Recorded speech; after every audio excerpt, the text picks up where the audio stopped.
Laurent Wauquiez a décidé de passer la seconde en ce qui concerne le plan de la région pour la vallée de l'Arve. Il souhaite faire d'Auvergne-Rhône-Alpes un exemple pour les énergies renouvelables, tant au niveau national qu'européen. Et ça commence avec le fonds Air Industrie. On a la chance d'avoir des entrepreneurs qui ont répondu présent et qui investissent.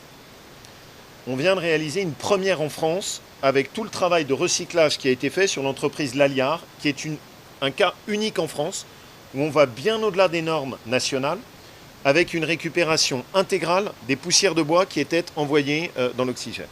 Autre mesure mise en avant, la mise en place de primes pour l'achat de véhicules roulant au gaz naturel, à l'hydrogène ou électrique. Je rappelle les montants et c'est important que tout le monde l'ait en tête, notamment pour nos artisans ou nos commerces ou nos petites entreprises.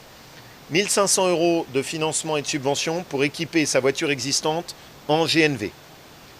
5 000 € pour acheter un véhicule électrique. 8 000 € pour acheter un véhicule GNV et 12 000 € de subvention pour acheter un véhicule à hydrogène.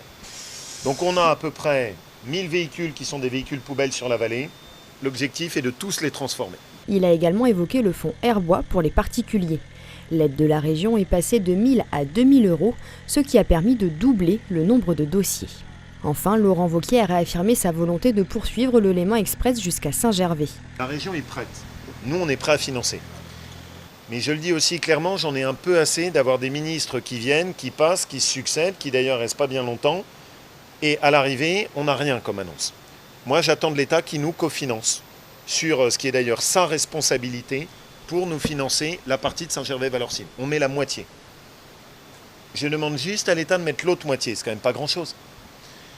Et de ce point de vue, voilà, on le dit, on accueillera avec un grand plaisir Nicolas Hulot, mais il faut qu'il vienne avec des mesures. Une ombre au tableau, toutefois, Xavier Roseraine, député sur cette circonscription, regrette le manque de coordination et de concertation sur ce déplacement. Il précise que la qualité de l'air est l'affaire de tous.